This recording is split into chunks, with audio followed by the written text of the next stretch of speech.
आऊज़ुबिल्लाहिमिनश्शैतानिर्रजीम बिस्मिल्लाहिर्रहमानिर्रहीम। Royal UTV की तरफ से अस्सलाम वालेकुम। गुलाम कादिर खान रोहिला की जिंदगी के हवाले से इस आखिरी वीडियो में हम मराठों और गुलाम कादिर खान के दरमियान इन शदीद जंगों का जिक्र करेंगे जिन्होंने बाद की हिंदुस्तानी सियासत पर गहरे नकूश छोड़े। आप लोगों से गुजारिश है कि हमारे चैनल को सब्सक्राइब कर लें। सन 1780 की दिहाई के इब्तदाई सालों में गुलाम कादिर खान ने दोआबा के बड़े हिस्से पर कब्जा कर लिया था। इसकी फौजें झुंझाना, बड़गुदत और बुढ़ाना वगैरह अहम मुकामात पर काबिज और मुतसर्रिफ हो चुकी थी। मराठा अफवाज ने मेरठ की चौकी पर कुछ अरसे मुज़ाहमत की, लेकिन जो ही सिंधिया आगरा की तरफ गया ये मरकज भी हाथ से निकल गया। जनूब में ये कैफियत थी कि हिम्मत बहादुर गुसाई मराठों के किला फिरोजाबाद का मुहासरा किए हुए था। सन 1788 में जब मलिक मोहम्मद खान ने अपनी जागीर नेवा इलाका कोल अलीगढ़ पर कब्जा कर रखा था तो इस वक्त गुलाम कादिर अलीगढ़ पर हमला कर रहा था। जब मार्च सन 1788 में सिंधिया के लश्कर ने चंबल के पार शुमाली इलाके में पेशकदमी की तो इस्माइल बेग और गुलाम कादिर में एग्रीमेंट हो गया कि मराठों का मिलकर मुकाबला करेंगे और इस तरह गुलाम कादिर 9 अप्रैल सन 1788 को आगरा में दाखिल हुआ और इस तरह से हिंदुस्तान के दो बहादुर तलवार के धनी सपूत एक प्लेटफॉर्म पर मुत्तहिद हो गए थे, मगर अफसोसनाक तौर पर यह इत्तेहाद ज्यादा अरसे कायम न रह सका। जब मराठा फौजें आगरा के करीब फतेहपुर सीकरी पहुंची तो जाट भी इनके साथ शामिल हो गए थे। 24 अप्रैल सन 1788 को जबरदस्त जंग हुई। सिंधिया की मराठा फौजों की कयादत मशहूर सरदार राणा खान कर रहा था, मगर इसकी यूरोपीय पलटूनों की कयादत बेनोंग डेंगोंग के हाथ में थी। रोहिलों और इस्माइल बेग ने जबरदस्त हमला किया और मुसलमान बड़ी उम्दगी से लड़े, जिससे मराठों के सेंटर को बेतहाशा नुकसान हुआ। इस्माइल बेग ने बेनोंग डेंगोंग के फौजियों पर अपनी तोपों से हमला किया, जिससे उनको नुकसान भी हुआ, मगर इसी लम्हे मराठों ने अपनी रिवायती बुजदिली का सबूत देते हुए भागना शुरू कर दिया और फ्रांसीसी जनरल को अपनी फौज और तोपों से भागते हुए मराठों की हिफाजत करना पड़ी और इस तरह राणा खान भरतपुर की तरफ पसपा हो गया। सिंधिया ने इसके बाद सिखों को प्रवोक किया कि वो गुलाम कादिर की जागीर पर हमला करें। इसके बाद सिख किसी वहशी गिरोह की तरह मगरबी रोहिलखंड पर टूट पड़े और कत्लो गारत का बाजार गर्म कर दिया। ये देखकर गुलाम कादिर सिखों को खत्म करने के वास्ते आगरा से जमुना के मशरकी किनारे अपने आर्जी कैंप में पहुंच गया और अपनी फौज को रोहिलखंड मुंतकिल करके सिखों के दांत खट्टे कर दिए। 17 जून सन 1788 को इस्माइल बेग पर जाटों और मराठों ने मुश्तरका तौर पर हमला किया। एन इस मौके पर इस्माइल बेग का एक सरदार रामराव 4 बटालियन फौज और 16 तोपों के साथ सिंधिया से जाकर मिल गया, क्योंकि इसे सिंधिया की तरफ से बड़े रुपए पैसे और जागीर की पेशकश की गई थी।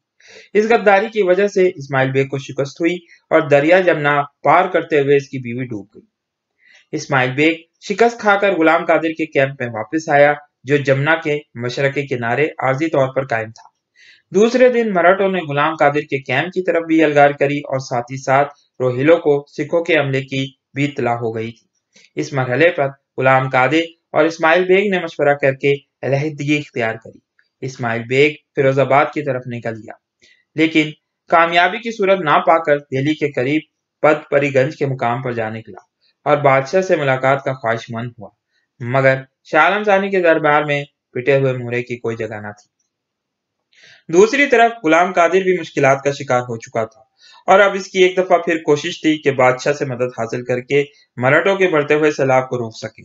वो अब जाटों, मराठों और सिखों के गैर इस्लामी सैलाब को रोकने के वास्ते मजबूत इस्लामी महाज बनाना चाहता था। यहाँ हम ये बात भी बताते चलें कि तमाम वाकयात शाह आलम सानी की आंखें निकाले जाने से पहले के वाकयात हैं।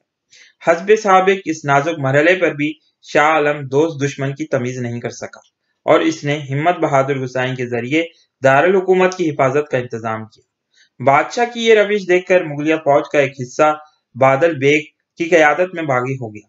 मंजूर अली खान नाजिर भी बादशाह की मुस्लिम कुश पॉलिसी के मुखालिफ हो गए थे।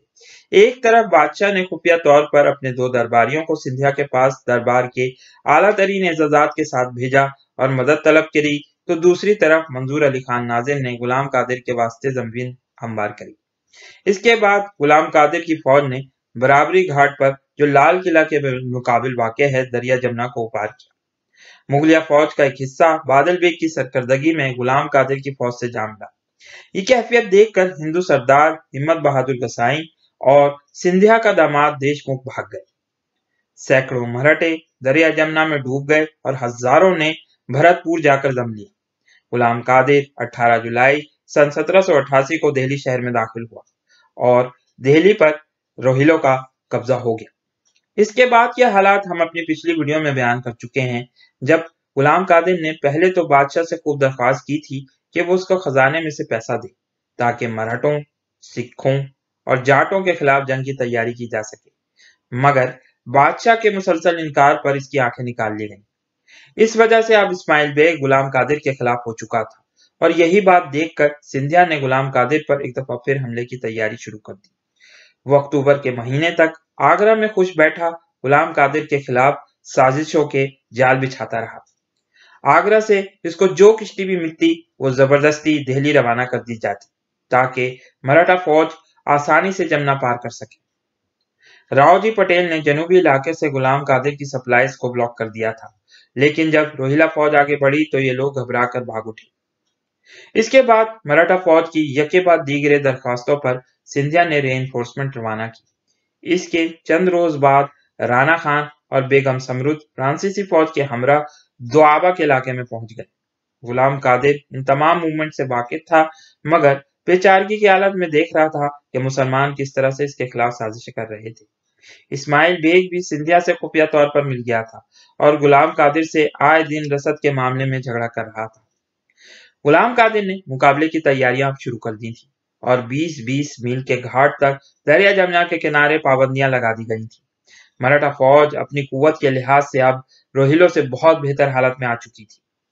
अब सिंधिया ने इंतहाई चालाकी का मुजाहरा करते हुए अपने लश्कर में न्याज बेग नामी शख्स जो जोड़ तोड़ का माहिर था, उसके हाथों इस्माइल बेग को खत भेजा कि निवाए गोसगढ़ से लेकर देहरादून तक का कुल इलाका और 2 लाख रुपए के महल्लात जो आगरा में वाकिफ है इसको दे दिए जाएंगे अगर वो गुलाम कादिर का साथ ना दे।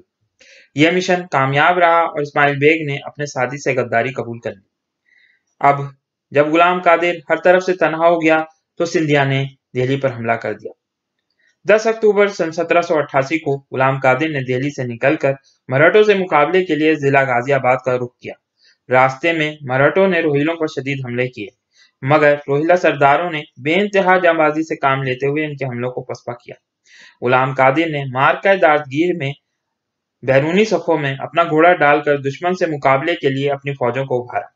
इस मौके पर रोहिलों के इत्तेहादी राजपूत सरदार मन्यार सिंह ने भी बेइंतहा बहादुरी से मराठों को जवाब दिया। इसी दौरान एक गोला गुलाम कादिर के घोड़े को जा लगा। गुलाम कादिर गिर पड़ा, मगर फौरन ही उठ खड़ा हुआ और दूसरा घोड़ा लेकर मराठों पर हमला आवर हुआ। इसी दौरान मराठों के कुछ सिपाहियों ने गुलाम कादिर को गिरफ्तार भी कर लिया था, मगर रोहिला रिसालदार जनाब शहाबुद्दीन ने हाजिर दिमागी का सबूत देते हुए कहा कि एक सवार को पकड़ने से तुम्हें क्या हासिल होगा, इसको छोड़ दो, और एक दूसरे आदमी की तरफ इशारा करके कहा, गुलाम कादिर तो वो जा रहा है। सिपाहियों ने दूसरी तरफ तवज्जो की और इस तरह गुलाम कादिर आजाद हो गया। बिलाखिर 4 नवंबर सन 1788 को गुलाम कादिर मेरठ के इलाके में और किले में महसूर हो गया था। 11 दिसंबर तक मराठे किले पर कब्जा न कर सके, मगर जब अली बहादुर मुगल फौज मराठों की कुमक पर पहुंच गई तो शेर कछार में आ गया था। किला में सैकड़ों लोग भूख और प्यास की वजह से मर चुके थे।